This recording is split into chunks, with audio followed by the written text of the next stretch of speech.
All right, so it's time to talk about work. And by work, I mean work according to physics. Okay? Um, and I guess let's start by thinking about it like this. Work is force times distance, meaning that if a force acts on an object and makes it move, then work is done. All right, so if this box was sitting on the floor and you applied a force to push it in this direction and it moved, then that would require a certain amount of work. Okay, so it's a fairly simple equation and it's a simple definition to start with. Okay, so work is force times distance. If a force acts on an object and makes it move a certain distance, then work is done.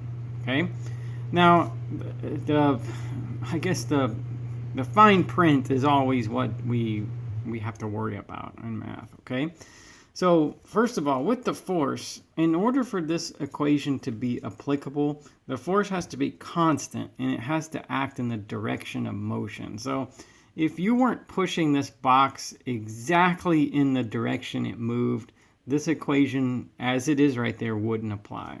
Okay, all right, and also if you say that box was really heavy and you tried to push it but it didn't move, all right, so if the object doesn't move, then no work is done. It might feel like you're doing something if you push it and it just doesn't go anywhere, but since there has to be a non-zero distance that the object's moved, if the object doesn't move, even if a force is applied, then no work is done. Okay, all right, you might say, well, why would if I pushed against a wall, well, it sure would make me tired even though the wall doesn't move. Well, okay, the wall doesn't move, but there are still things happening in your body, say using up calories and so on, that do require work and energy even if the wall doesn't move. Okay, but as far as it goes for us, there has to be a force, it has to make something move, and you take the force times the distance. That's how you calculate the work. Okay. From there, if I say the force has to be constant and it has to act in the direction of the motion, well, a force will have a magnitude and a direction. Meaning the magnitude is how strong it is and the direction is the direction, okay?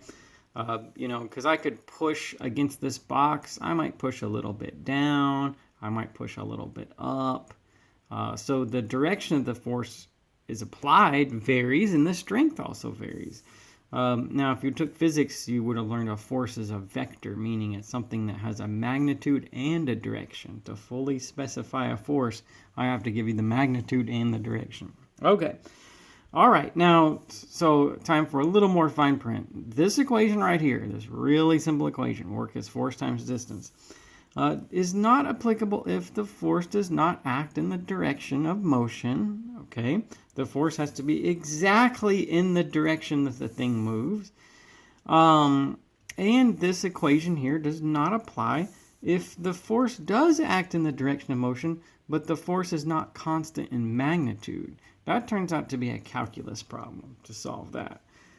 So like maybe if you pushed something but you got a little more tired as you pushed it and the force decreased as you continued to push it. That would be an example of the force not being constant in magnitude. All right, so there's that's where we start.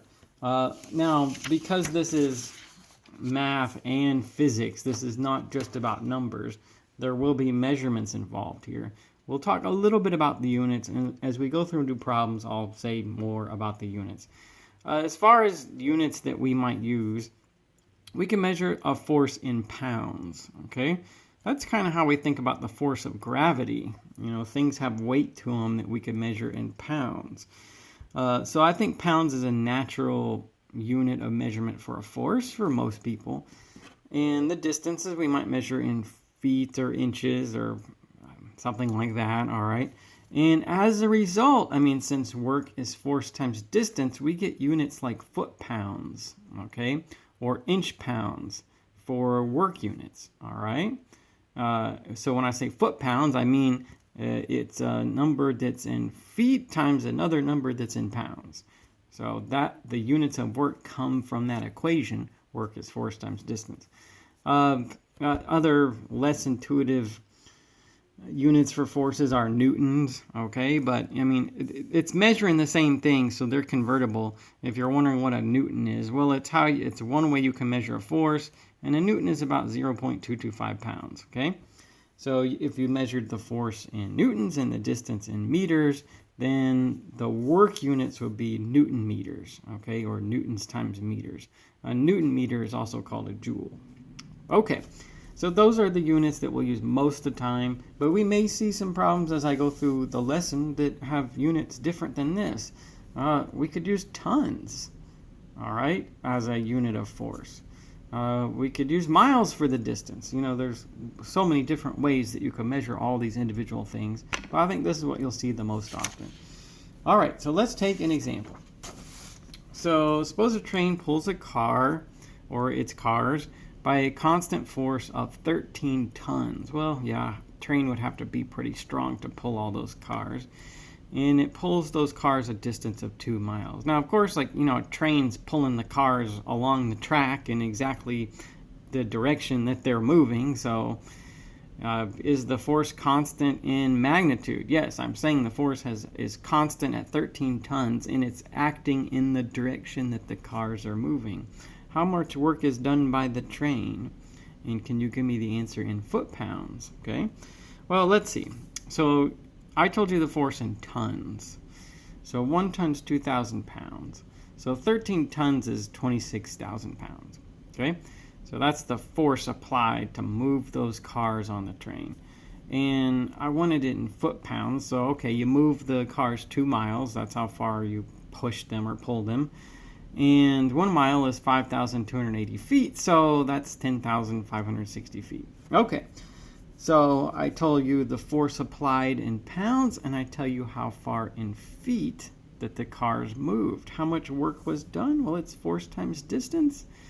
There's the force, there's the distance, and that turned out to be 274 million or so foot-pounds, okay? All right, so that's a lot of work being done. That force over that distance is doing a lot of work. And as you can see, the stronger the force, the more work is done. The more distance is covered, the more work is done. So even a weaker force over a greater distance could still do this much work, all right? Okay, so I hope that's that's a fairly basic example. We can imagine a train in operation and imagine that there's a force and a distance in effect, and we calculate the work from there. That one's not too bad. Let's talk about lifting, okay? So, and some of the problems we do will be cases where we lift something and we want to calculate the work done in lifting something. So if we're going to lift anything in any of the problems that come up, we're lifting it against the force of gravity, we'll say, okay? That's what's opposing us lifting it. And then we'll consider in those cases that the force applied is going to be the weight of the object. All right? Okay, so think about like this. Calculate the force required to lift vertically, directly against gravity, a 10-pound weight 2 feet. Okay? How much work is required to lift a 10-pound weight 2 feet? Well, is that still just a case of force times distance? You can push a box, you can lift a weight, you're just applying a force to something and making it move, right? So force times distance, 10-pound weight, 2 feet. All right, so we know the force, we know the distance. It's going to take 20 foot-pounds to do that. So compare like lifting a 10-pound weight 2 feet to a train towing its cars 2 miles. Here, 274 million foot-pounds versus 20 foot-pounds. Well, obviously it's going to take a lot more work for the train to pull those cars than for you or me to lift this weight 2 feet in the air, all right? But you get the idea. Now, the easy problems are done. Where it might get a little more difficult is if the force was variable, okay? So let me give you an example of that real quick. All right, so like if you stretch or compress a spring, that's an example. If you reel in a chain or something like that. That's an example. All right, so here's an example we'll do in a second. So suppose you have a chain and you're going to reel it up with a winch. The force required to reel up that chain is not constant, because the more of the chain you reel up, the less there is there to add weight. All right? So here, like, there is a force applied to pull this chain up, but it gets less and less and less the more of the chain you pull up. Okay? So that's an example where the force that's applied to move something, like a chain, is not constant. Okay, so let's talk about just that general situation. What if the force is directed in the direction of motion, but it's not constant? So the magnitude of the force is not constant. I need to give you a model for how to think about this. Okay, so so here's my plan. I want to give you this model, and there will be all these different problems, and I want to make them fit this one model I give you right here. Okay, I could give you a formula for every single problem, but all you'd be doing is copying down the formula and plugging the numbers in. My goal is a little bit bigger than that. I want to show you something very general that you can apply to lots of different situations if you learn how to think correctly. Okay, so suppose we have the x-axis, and a force moves an object from point A on the x-axis over to point B. Okay? All right, so just think about that for a second. Now let's suppose that that force is not constant. So in other words, suppose it looks like this. We're going to move an object from point A to point B, but there will be some variable force that will be a function of x. What do I mean by it's a function of x? Well, at different spots on the x-axis, as this force is pushing something from point A to point B, all right, the force will be different. So this is some formula where you tell me where you are on the x-axis, and I plug it into this formula, and that's the force at that spot. That's the magnitude of the force as it's acting at that spot. Okay? So when we say that the force is not constant, it's given by some formula, and it takes different values at different places along the x-axis. All right? So that's my model. That's my situation where I'm saying a force is acting on something and the force is not constant. Okay, so yes, the f of x, some formula, is the magnitude of the force at point x on the x-axis, but the direction is always along the x-axis in the direction of motion. All right, there's my model. So suppose that you can come up with that situation. Then here's the integral that will give you the work done by the force in moving the object from point A to point B. The object started at point A on the x-axis. We moved it over to point B on the x-axis. And what was f of x? F of x was this formula that measured how strong the force was at any point on the x-axis. So if you can put all that together, then you can solve the problems that we're about to look at. If you can tell me we're starting at point A, we're moving to point B, and I give you a formula, and this formula tells me how strong the force is anywhere, that's all you'll need. This will probably be a fairly easy integral to do once you get it set up.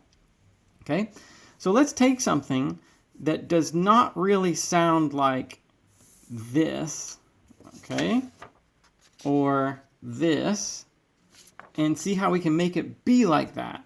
Because if we can make it be like that, we have our calculation. Okay, so all right, here's our challenge. Look at this problem. I foreshadowed a little bit with this problem of reeling in or winding up a chain. Okay, so there's this rotating winch that has a chain on it, and it rotates and it pulls this chain up. Okay, so let's think about a scenario with these numbers. There's a 20-foot chain, and the chain weighs 4 pounds for every foot. So every 1 foot length of the chain weighs 4 pounds. Okay, the chain is suspended by a winch, and the winch winds up the chain that's 20 feet above the ground. So like this axis of rotation for the winch is 20 feet above the ground. All right. Okay. Can you calculate the work done to wind up the entire chain? Well, okay, when I first look at the situation, I think, well, there's the winch and there's the chain, but Like there's not much by way of numbers or measurements there, okay? Until I put the x-axis on it. Now I know you're thinking of the x-axis goes horizontally, but I can put this however I want to as long as I'm consistent about it. So let's say that here's the winch and I put the x-axis right beside it. And there's this 20-foot chain, okay? All right. So I'll say like when the chain is all the way out, the end of the chain is at point 0 on the x-axis. And then we'll gradually wind the chain up. And when the end of the chain is at 20 here, then it's been raised all the way up, okay? All right, so think of it like that. Now, here's the things that we need. We want to move the chain from here to there. That's what it would take to reel in all 20 foot of chain, all right? The real question is, what's f of x? In that slide I just showed you, what did we say that was? That was the variable force applied to whatever is moving. So it's like this winch is making the end of that chain move up, okay? And that force is getting weaker, or is allowed to get weaker as this moves up. Why is that? Well, because as the end of the chain moves up, there's less chain there, there's less weight to pull up, all right? So let's think about like this. Say we want this formula that tracks the variable and weakening force as we reel up the chain. Okay, so first, can you tell me the length of the chain if the end of the chain is at point X? Just some generic point X on the x-axis. It would be 20 minus x feet, okay? So if the end of the chain is right here at point X, then that length right there of chain that's still left is 20 minus x feet, okay? All right, now, next thing, what's the weight of this amount of chain? So if that's like 20 minus x is the length there, 20 minus x feet, how much does that piece of chain weigh? Okay, well, it did say that the chain is 4 pounds per foot. So if you take 4 times this, that's the weight of that amount of chain. So why would I say that the force required to pull up the chain when it's at x right there is 4 times 20 minus x? In other words, why would I say that the force required to pull up the chain when it's here is the weight of the chain? So think about that. Well, remember a few slides ago. So when we're lifting something vertically against gravity, the force that's necessary to apply will be the weight of the object. All right. You might think, well, it needs to be like microscopically more than the weight, but in terms of a limiting value, it'll be the weight. All right. So there, that's why to figure this out, I put the chain, I position it on the x-axis. I figured out what's the length when the end of the chain is at various points. What's the weight of that amount of chain? That will be the variable force. Okay. All right. So in other words, we could say, like, what if when the end of the chain is at point 0, the length is 20 feet of chain and the weight is 80 pounds, right? If you tell me where the end of the chain is, this tells me the weight of that amount of chain and the force. Now, I want to move the chain, the end of the chain from here to there, from 0 to 20 on the x-axis. That's what it's going to take to reel the whole thing up, okay? All right, we want to calculate the work done to wind up the entire chain. So my integral is going to be 0 to 20. There's that force formula, dx. It is a real easy integral to do from there. Okay? All right, you're probably not going to get the integral wrong. The setup might be a little bit strange, but if you can get here, you're probably okay. So we're starting at 0. The end of the chain is there. We're moving it to there, 20. That's winding it all the way up. There's my variable force as I wind up the chain. That's everything I said we would need to calculate the work done. Okay? All right, so we got that one. Now, I just want to make you see how I took my model, okay? And even though this may have sounded very different than my model, I was able to position everything so that it was just like it. Everything here, every aspect of this came from the model that I described on this slide over here. Okay, So let's try one that's like a follow through of that one. So think about the previous question, okay? Same chain, same winch, and so on. But suppose there's a 100-pound weight attached to the end of the chain, okay?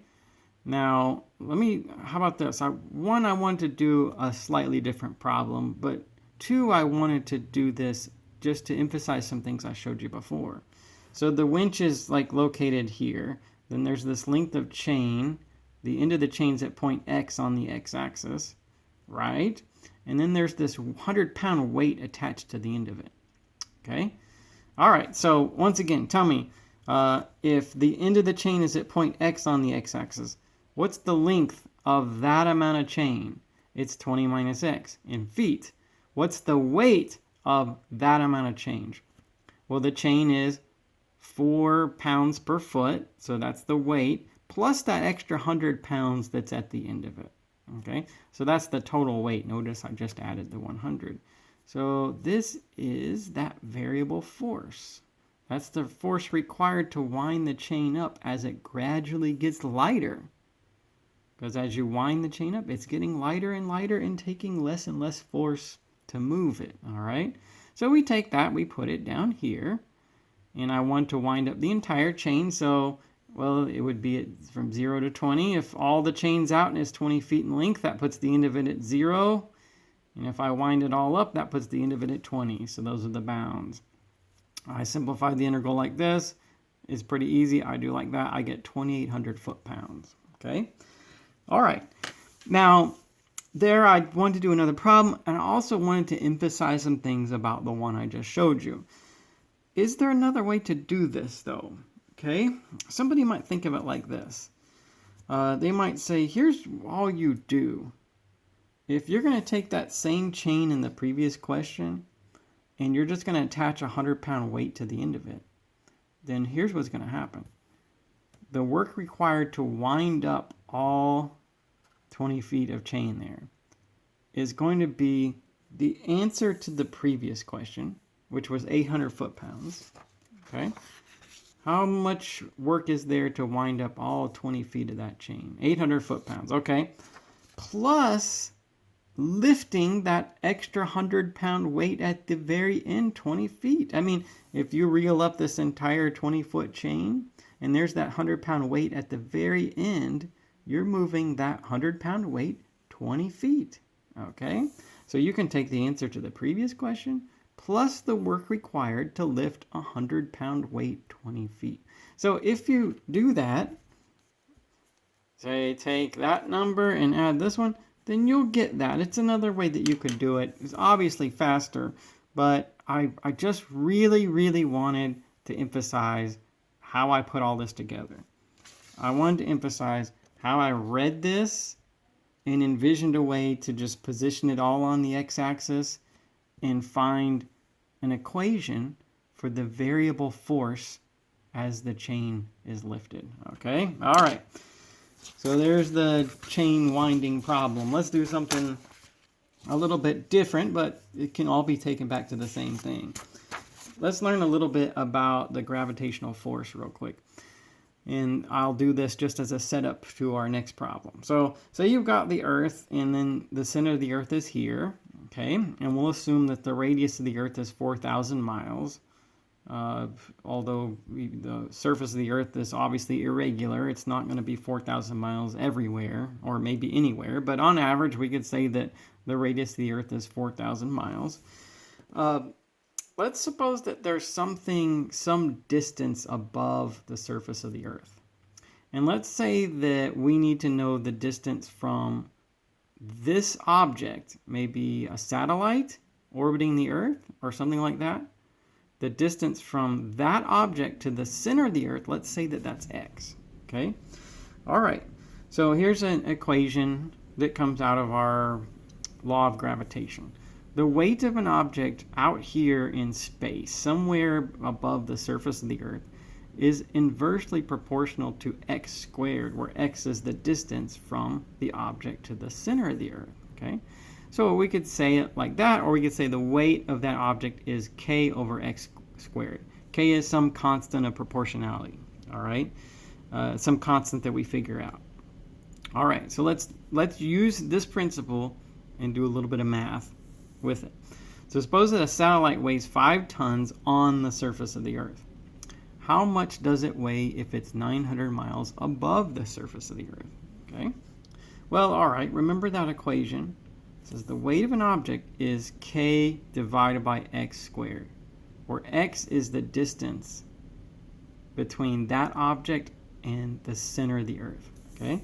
So I put, well, if it weighs 5 tons on the surface of the Earth, that means it's actually 4,000 miles from the center of the Earth. So here's me using that equation and solving for k. All right. So now in that equation right there that measures the weight from the distance, I know what that number is. I know what k is. So all right, well, here's how that equation functions then. The weight of an object, some distance from the center of the Earth, is 5 times 4,000 squared, where if you want to calculate that number, you can, divided by the distance the object is from the center of the Earth squared. Okay? So if I want to know how much a satellite's going to weigh 900 miles above the Earth's surface, then that would actually be 4,900 miles from the center of the Earth, right? 4,000 mile radius plus an extra 900 miles above the surface. Okay, so that means it's going to weigh 3.3 tons if it's 900 miles above the surface of the Earth. Okay? Now, it's tempting to think that the weight of an object is the weight of an object. If a satellite weighs 5 tons, then it just weighs 5 tons. How can we say that it also weighs 3.3 tons? Well, just to get technical about it, what is constant about an object is its mass, or as the physicists call it, the inertial mass. The mass of an object does not change, and it doesn't depend on where it is.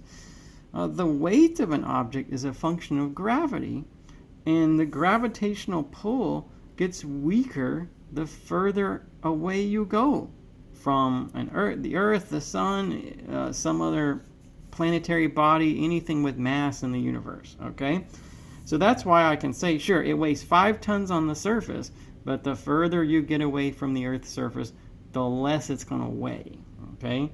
Or the less the Earth is pulling it towards itself. All right, on the surface, the Earth is pulling the satellite towards itself with a tremendous force of 5 tons. When it's 900 miles out, it's not pulling quite as hard.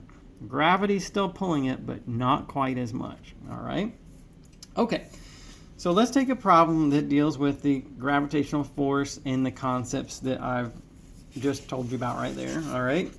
So think about this problem. Calculate the work required to move, and this is a really generic term for this situation, and I'll explain why in a minute, but calculate the work required to move a 5-ton satellite to a height of 900 miles above the surface of the Earth.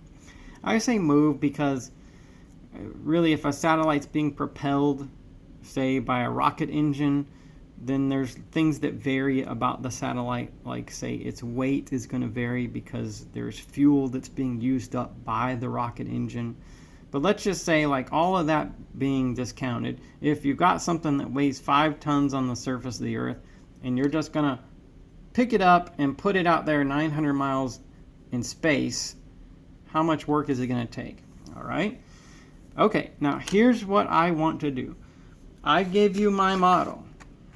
Right? The way I want to teach you is I don't want to just explain in a cookbook fashion how to do every problem, but I need to give you some generic principle that you can apply. So I said, if you move something along the x-axis from point A to point B, and if there is some formula for a variable force at all points along the x-axis, if you can find all that, then you can calculate the work done by that force with the work integral, okay? All right, so here's how I do it. I'm imagining I got the Earth, I got the center of the Earth, the radius is 4,000 miles, and here's the surface, and I want to move the satellite 900 miles above the surface. I want to move the satellite from here to here. Now, can I just, like, scrap that picture and think of this as the x-axis? There's like position 0 on the x-axis, which that'll be the center of the Earth. There's position 4,000, which will be here. And then there's this position, 900 miles above the surface, which will be position 4,900. Okay? This spot is 4,900 miles from here, from the center of the Earth. All right? Okay, so I want to move the satellite from here to here. Can we agree about that? Now, next thing, can you tell me what the force is? If I'm pushing the satellite like this, see, my pencil is the force. It's acting exactly in the direction that the satellite's moving. Okay? That force gets weaker as I lift the satellite. Why is that? Well, because the weight gets less. The force required to lift something against gravity will be the weight of the object. So, like, to get that satellite to budge from the surface of the Earth, it's going to take 5 tons of opposing force. But when it's 900 miles up, gravity's just not pulling quite as hard.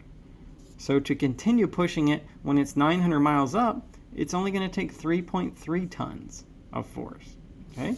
So yes, the force is variable as you move this satellite. The force gets weaker because the weight of the satellite gets lesser, and so on. So, well, here's what it would be. The force at point X along the x-axis is just going to be the weight of the object at point X. And by what I told you on the previous slide, that's 5 times 4,000 squared over x squared tons. Okay? Right here, if that's point X, the distance from the center of the Earth is X. All right? That's why this tells me what the force or weight of the satellite is at point X is. 5 times 4,000 squared over x squared tons. Okay. All right. And that just came from this right here. All right. I had my generic equation. I found my constant of proportionality. See this right here? That's all I'm using. That's what I figured out this to be. All right. So I want to move from 4,000 to 4,900. So my integral is going to go 4,000 to 4,900. Then I take that equation and I work through it from there. Okay. Okay, so this, again, it's a pretty easy integral to do. So you'll get 33,673.5 miles tons. Have we talked about those units yet? Miles, tons. Well, how are we measuring distances? Well, miles. And how are we measuring the force? Well, by the weight, and that was in tons, all right? So that's why this is miles, tons. When you get that answer, its units come from the units you started with, which were miles for distance and tons for the force. Okay, all right. I'm kind of curious though. I've heard that I don't remember the exact numbers or anything like that, but I've heard it's very expensive to get anything into space. To lift any amount of weight into space is very expensive. Okay. So I wonder how is that compared to the train? Remember this problem with the train? The train pulls its cars. It applies a force of 13 tons to pull the cars, and it pulls them a distance of 2 miles. And that turned out to be 274 million or so foot-pounds. I just got curious, like, how does lifting a satellite into orbit compare with that train problem? Because, I mean, this seemed like a lot of work right there.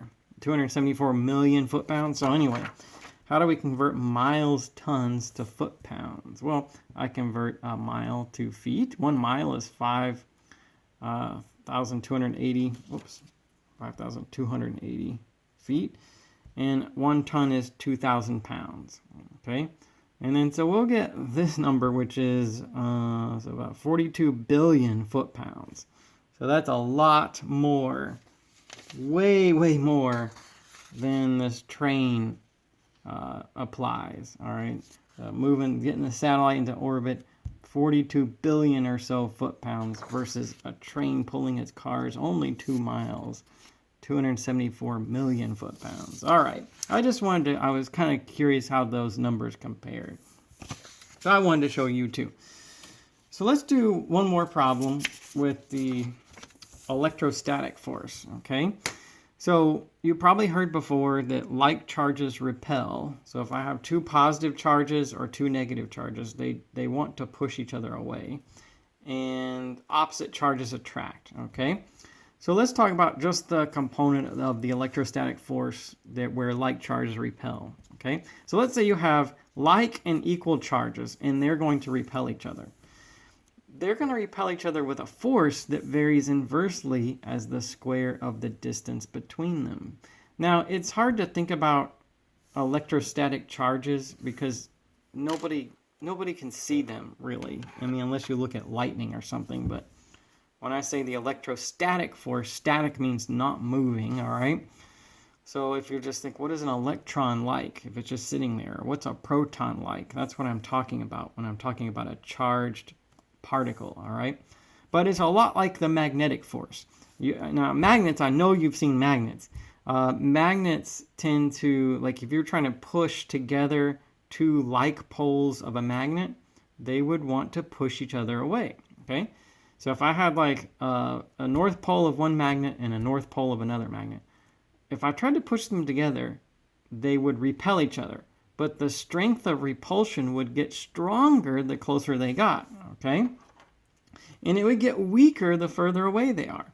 So the electrostatic force is like that, okay? So when I say the force of repulsion varies inversely as the square of the distance between the two charged particles, then that it says what I just mentioned about magnets. It's like that. It will be stronger the closer they are, and it will be weaker the further they are apart. But there's the exact equation. Force of repulsion is K, which is some constant that is unique to this situation that we don't have enough information now to figure out, over the distance squared. The distance between them is X. Okay? All right, so that's a crash course on the electrostatic force, but I told you enough to do a problem. So let's think about this problem. Okay, so suppose that I put a proton here, which is a charged particle, okay, has a positive charge, and I put another one here, okay? And I won't give any units. I'll just say that this one is, with respect to the xy plane, 5 to the right, 7 up. And then this other one is 5 to the left, 7 up, okay? Can you tell me how much work it's going to require to move the proton that's right here over to this point right there? Okay? All right. Now, I hope that you've picked up on the theme that I had from the very beginning of this. All right? That if you have a force that's constant, it doesn't get weaker and it doesn't get stronger, then the work equation is very simple. Work is force times distance. But if you're moving something by some force that's not constant, that's when it gets more complicated. So here, would the force required to move this proton from here to there, would it be constant or not? I hope we can agree that it wouldn't be constant. It wouldn't be constant at all. Why is that? Well, because I told you, the electrostatic force is like the magnetic force. The force of repulsion gets stronger the closer I try to push these together, all right? By that equation, K over X squared, K over the distance squared. So, all right, in this case, the force required to push this proton from here to there is not going to be constant. So what is it then? So here's how I want to do it. Remember, I have this model where if we move something from one spot to another along the x-axis, we can make all that information fit into our work integral. So I wanted to say this. These are 10 feet or 10 units apart, right? That's at -5, that's at 5. Okay? So I want to move the one proton from 0 on the x-axis over to 10. All right? Or sorry, I want to put one at 0 and one at 10. That's their absolute distance from each other. Whether you said it was at -5 and 5 or -4 and 6 or whatever, okay? Their distance is 10. So I could say one's here and one's here. I want to move that one proton from 0 over to 4. That's equivalent from taking it from the point -5 to the point -1. That's a distance of 4, okay? So I want to move it from here to here. Now, tell me, if I'm anywhere along that journey, I'm pushing the proton from here to here, what's the distance between that proton and the other one? Well, this one's located at 10, and let's say when I'm at point X, like just any point, the distance between these two protons is 10 minus X, okay? So what's the force of repulsion going to be? It's going to be K over the distance between them squared. Well, I said it's 10 minus X is the distance. So it's going to be K over 10 minus X squared. Now, there's not enough information here to know what K is. But it is a constant. And it turns out, like, if we can't find it, we don't have to worry about it. But we know it's a constant, and we'll treat it like a constant. Okay? All right, so there's my force of repulsion. This will give me the force of repulsion when the proton is at some generic spot X along the X-axis as we move it from 0 to 4. That's always what we're trying to find. Give me that function that tells me the force that I have to push with to move whatever I'm moving a proton from here to there, for example. Okay, well, so once I got that, that goes here. In my model, I said, well, moving like this, okay, that's equivalent for moving from this point 0 on the x-axis to this point 4. So my bounds are 0 to 4, k over 10 minus x squared. K is a constant. You can treat it like a constant. You can factor it out. There's the antiderivative of the rest of it. We get like that. We get this, k over 15. I can't specify the units, though. Okay, there wasn't enough information to do that. There were no distance units given. I was just given these points. Okay. As far as how you measure the force of repulsion between protons or something like that, that wasn't given either. So I can't give you the units, but it's still work units. It's going to be something like Newton meters or foot pounds or something like that. Okay. But this is as much as I can say about it in this problem. Okay. So here's your lesson. I gave you all of these different scenarios. Think about how different these were. I mean, it's like any time that we have class and we have assignments and tests and so on, somebody could try to bypass learning everything and just try to figure out where to put the numbers. So I'm going to try to get you as much as I can to understand the entire thought process behind all this. But I give you 3 different situations. Winding up a chain, propelling a satellite into orbit, and moving 2 charged particles closer to each other. Okay? And those all sound totally different. But what did they all have in common? Okay? That there was a force acting on whatever was moving, and it wasn't constant. Okay? That's what they all had in common. And in every situation, I was able to put the x-axis somewhere on my diagram, say that I'm moving the object from here to there, or whatever it was. And then I also gave you, every single time, a function, an equation, for the force that was variable and different as it acted and pushed or moved along the x-axis. So those 3 different situations, they certainly sounded different, but they all came down to this.